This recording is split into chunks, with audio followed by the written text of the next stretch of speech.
अस्सलाम वालेकुम students, my name is Madiha. इस वीडियो के अंदर हम एनोलॉजी का टॉपिक क्लियर करेंगे कि एनोलॉजी है क्या और ये किस किस कैटेगरी की होती है और इसके क्वेश्चंस को आपने कैसे हल करना है। बेसिकली एनोलॉजी आपके पास एक रिलेशनशिप होता है। ये हम इसकी पहले डेफिनेशन देख लेते हैं। Analogy is a comparison between two different things to show how they are similar. यानी कि ये दो चीज़ें, जो दो डिफरेंट चीज़ें हैं, ये किस तरीके से आपस में रिलेट कर रही हैं, किस तरीके से आपस में सिमिलर हो रही हैं, ये है analogy. For example A analogy B, C analogy D. यानी कि ए के साथ हमने बी लिखा और हमने ए के साथ बी लिखा, तो हमें पता चल गया कि ए के बाद चूंकि फ़ौरन बी आता है तो इसकी एनोलॉजी बनाई हुई है।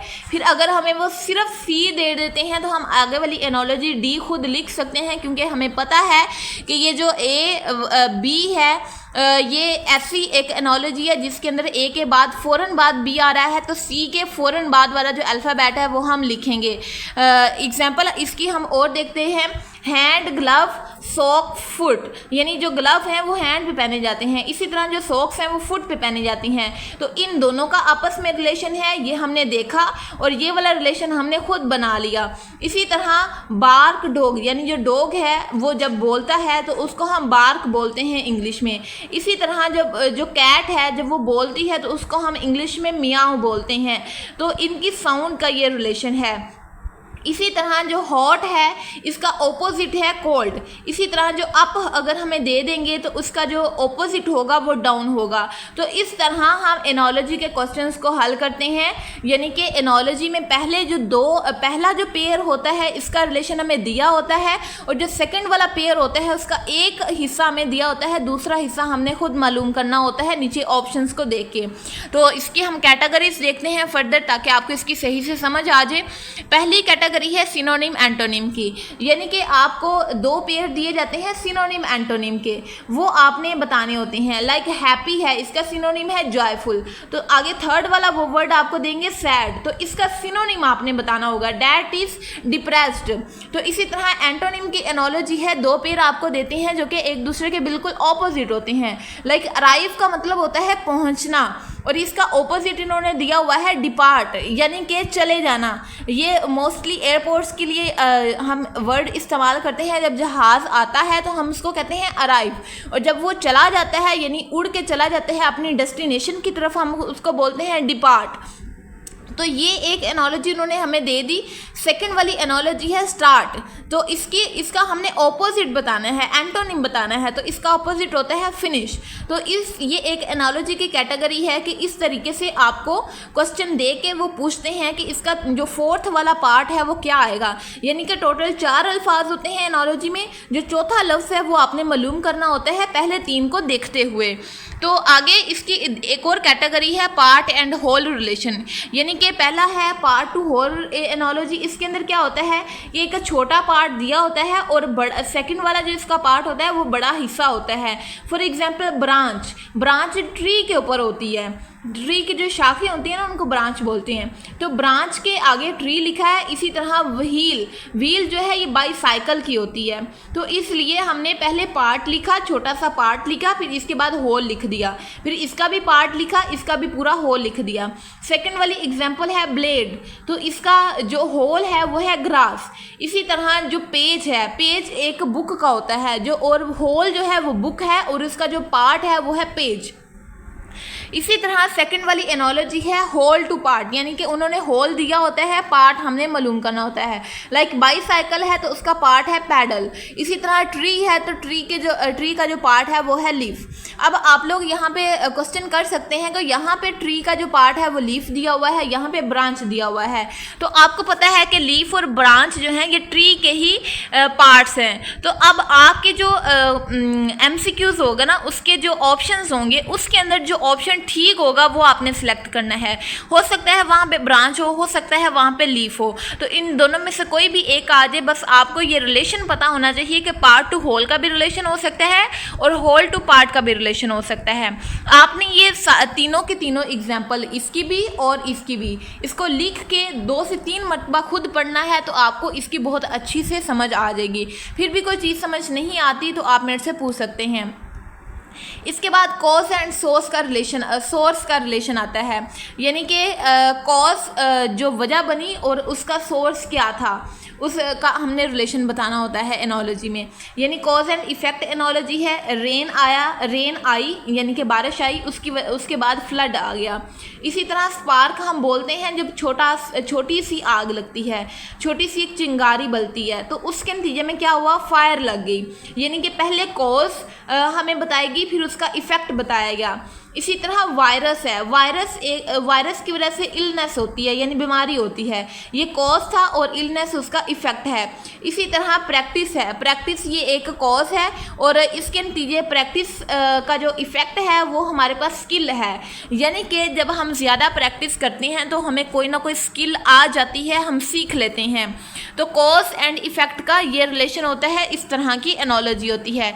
इसी तरह सोर्स और प्रोडक्ट की एनोलॉजी है, यानी सोर्स क्या है और उसकी प्रोडक्ट क्या है। को है तो इसकी प्रोडक्ट है मिल्क, इसी तरह बी है तो इसकी प्रोडक्ट है हनी, तो ट्री है, ट्री की प्रोडक्ट है फ्रूट, और जो बेकर है इसकी जो प्रोडक्ट है वो है ब्रेड।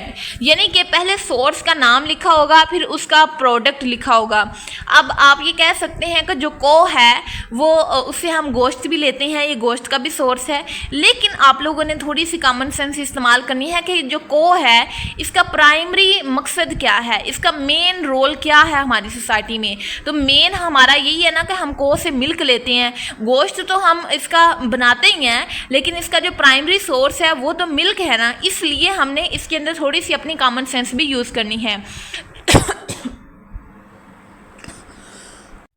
ये हमने कॉज और उसके सोर्स का रिलेशन देख लिया। इसके बाद रिलेशन आता है टूल और वर्कर का, यानी कि ये एक ऐसी एनोलॉजी होती है that connects a professional person or creator to the specific or primary instrument they use to perform their job.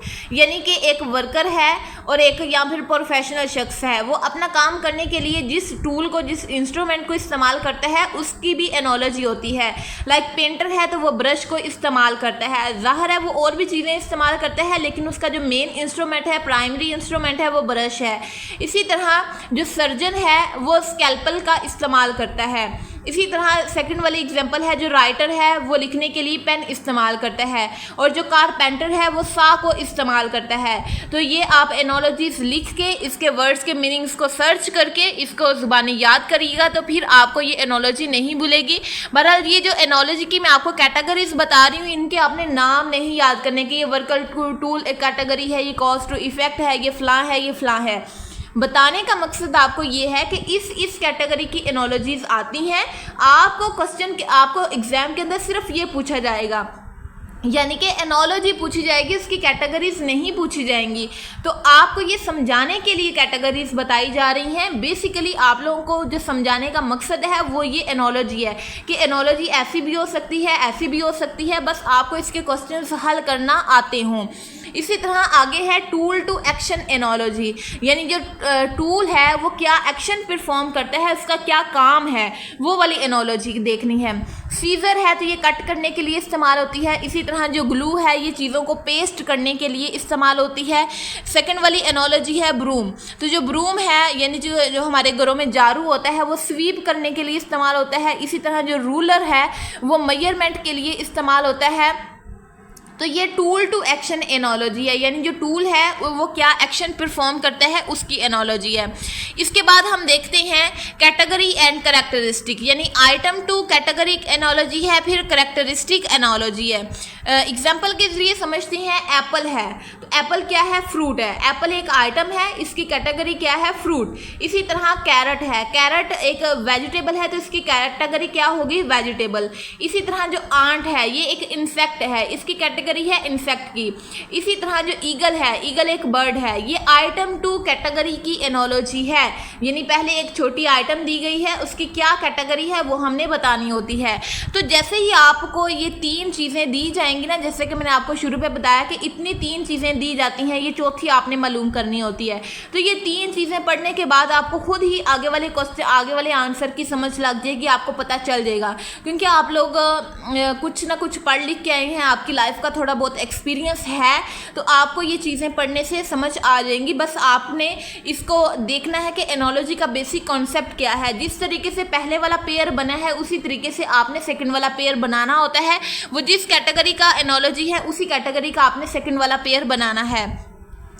इसके बाद ये है करेक्टरिस्टिक एनोलॉजी, यानी कि जो आइस है ये कोल्ड होती है, ठंडी होती है, ये इसकी करेक्टर है, इसका खूबी है। इसी तरह जो फायर है वो हॉट होती है, ये इसका करेक्टर है। ये तीनों करेक्टरिस्टिक की एनोलॉजीज हैं, आप इनको लिख के याद करिएगा। इसके बाद हम आगे वाली देखते हैं। समरी आगे आ गई है, यानी कि ये जो मैंने आपको जितनी भी कैटेगरीज बताई हैं एनोलॉजी की, ये सिर्फ नाम के लिए हैं, आपको समझाने के लिए हैं। बेसिक मकसद है कि आपको एनोलॉजी की समझ आ जाए कि इस भी तरीके की एनोलॉजी हो सकती है, इस भी तरीके की हो सकती है, इस भी तरीके की हो सकती है।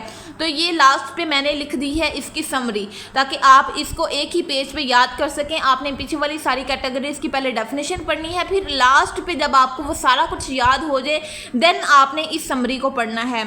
जब आप इस समरी को सिर्फ पढ़ेंगे तो आपको ये अच्छे से समझ नहीं आएगी। आपने पीछे वाली सारी चीज़ें पहले ज़ुबानी याद करनी है, फिर आपने इस समरी को पढ़ना है। आई होप सो कि आपको टॉपिक क्लियर होगा। किसी भी चीज़ की समझ नहीं आई तो आप वो पूछ सकती हैं। मिलते हैं नेक्स्ट वाली टॉपिक की वीडियो में, तब तक के लिए अपना ख्याल रखिएगा। अल्लाह हाफिज़।